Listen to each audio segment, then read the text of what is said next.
अस्सलाम वालेकुम दोस्तों। आप इन भाई साहब को देखिए, ये बोल रहे हैं कि जहाँ-जहाँ ओवैसी गए हैं, वहाँ-वहाँ से मुसलमानों के एमएलए, एमपी, मंत्री जो भी है, उनकी संख्या घटी है।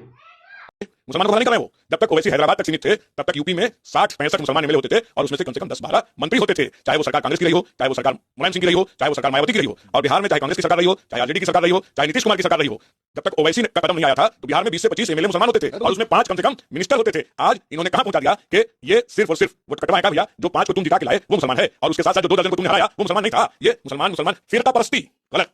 तो क्या सिर्फ हिंदू फिरका परस्ती गलत? नहीं, मेरे जैसे लोगों के लिए मुसलमान फिरका परस्ती भी उतना ही खतरनाक है जितना हिंदू फिरका परस्ती है। इसीलिए हम कम्युनिस्ट पार्टी के लोग साफ समझते हैं कि जितना देश के लिए नागपुरी नारंगी नुकसानदेह है उतना ही देश के लिए हैदराबादी बिरयानी भी नुकसानदेह है। अब इन भाई साहब को कौन बताए कि झारखंड में तो ओवैसी साहब नहीं गए, राजस्थान में ओवैसी साहब नहीं आए, एमपी के अंदर उन्होंने इतनी सीटें नहीं लड़ी, पंजाब के अंदर ओवैसी साहब नहीं गए, असम के अंदर ओवैसी साहब नहीं गए, गुजरात के अंदर ओवैसी साहब नहीं गए।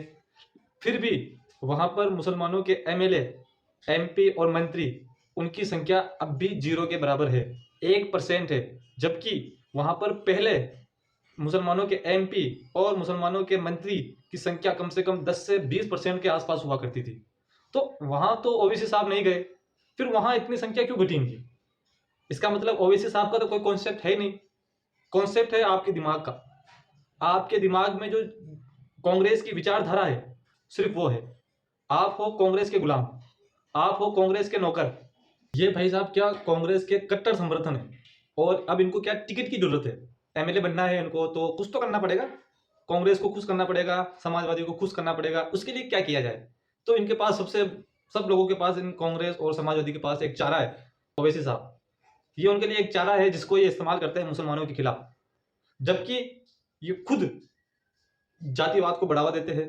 ये लोग क्या दोगले इंसान हैं। ये जहां हार जाते हैं वहां सीधा एआईएम को दोष देते हैं, ओवैसी साहब को दोष देते हैं। अब मैं आपको इन लोगों की हकीकत बताता हूं कि ये ओवैसी साहब से इतना जलते क्यों है। सबसे पहली बात तो ये इनके जलने की, क्योंकि जब से ओवैसी साहब आए हैं, जब से उन्होंने हैदराबाद के बाहर कदम रखा है, तब से इनकी नींदें हराम हो चुकी है। क्योंकि उन्होंने मुसलमानों को जगाने की कोशिश की, मुसलमानों के उनके अधिकार को बताया कि मुसलमानों तुम्हें किस तरह से ये कांग्रेस पार्टी, समाजवादी पार्टी इस्तेमाल करती है।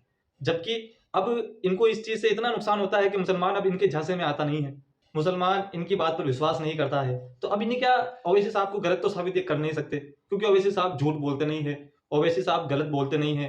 तो अब ओवैसी साहब को कैसे नीचे गिराया जाए, कैसे इन कांग्रेस वालों अपनी पार्टी ऊंची रखी जाए?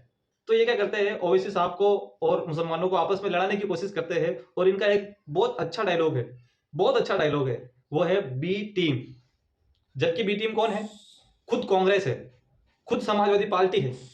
मैं कांग्रेस के हाईकमान से एक मांग करना चाहता हूं कि इन भाई साहब को एमएलए का टिकट दे दे, वरना ये ऐसे ही भोगते रहेंगे हमेशा। मैं हाथ जोड़कर निवेदन करता हूं कांग्रेस के हाईकमान से कि इन्हें टिकट 2027 में जरूर दे। मैं आपका बहुत बहुत शुक्रगुजार हूं।